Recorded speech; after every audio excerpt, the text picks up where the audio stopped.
Hi friends, welcome back to mini blog part 5. ఇప్పుడైతే మేము coconut water తాగడానికి ఆగామన్నమాట. ఆగేసి వెళ్తూ ఉన్నాము. వెళ్తూ ఉంటే ఇంకా మోక్ష మార్గం కూడా వచ్చేసింది. సరేలే మోక్ష మార్గంకి వెళ్ళిపోదాము ఒకేసారి అనుకున్నాము, కానీ పనిలో పని. కానీ అయితే అక్కడ చాలా మంది జనాభా ఉన్నారు. చూసారా మీరు ఎంత మంది ఉన్నారు? అసలు ఆ క్యూ కూడా కదలట్లేదు. చాలా పెద్ద క్యూ అన్నమాట.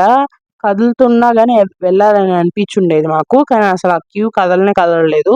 అందుకనేసి లేట్ అవుతుంది మెయిన్ టెంపుల్‌కి అనేసి మేము మెయిన్ టెంపుల్‌కి వెళ్తూ ఉన్నాం అన్నమాట ఇంకా. ఇక్కడ దారిలో వెళ్తుంటే పిల్లలు కనిపించి చాలా క్యూట్‌గా ఉన్నాయి కదా! ఇంకా అలాగ వెళ్తూ ఉంటే టైం వచ్చేసి 8:45 అవుతుంది ఇప్పుడు.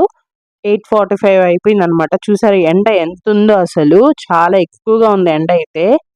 నేనైతే ఇంకా ఎండ దెబ్బకి నేనైతే సాక్సెస్ అయితే ఏసేసుకున్నాను. ఒక పెయిర్ సాక్స్ అయితే వేసుకున్నాను. నార్మల్‌గా డబుల్ పెయిర్ ఏసుకుంటారనమాట. ఈసారి వన్ పెయిర్ సాక్సే వేసుకున్నాను. ఫైనల్లీ లాస్ట్ టెంపుల్ ఈశాన్య టెంపుల్ కూడా వచ్చేసిందనమాట. ఇక్కడైతే ఏదో వర్క్ జరుగుతూ ఉంది చూసారా? ఇక్కడంతా ఆపేసున్నారు. మొత్తం ఆడంతా ఫ్రంట్ సైడ్ అంతా తవ్వేసున్నారు. బాగా లోపలికి లోతుగా తవ్వేసున్నారు. ఇంకా సైడ్ నుంచి అయితే రూట్ ఉందనమాట. అటునుంచి వెళ్లి దండం పెట్టుకొని ఇంకా మెయిన్ టెంపుల్‌కి అయితే వెళ్తున్నాం ఇప్పుడు. మెయిన్ టెంపుల్ కూడా రీచ్ అయిపోయాం ఆల్మోస్ట్. ఇంకా మెయిన్ టెంపుల్‌కి రీచ్ అయిపోయాం కదా! ఇంకా డైరెక్ట్‌గా దర్శనం చేసుకోవడానికి వెళ్ళిపోవడమే ఇంకా. ఇక్కడైతే చాలా బర్డ్స్ అయితే వెళ్తూ ఉన్నాయన్నమాట స్కైలో. అయితే నాకు చూడడానికి చాలా బాగా అనిపించింది. నేను కూడా షూట్ చేశాను వీడియో.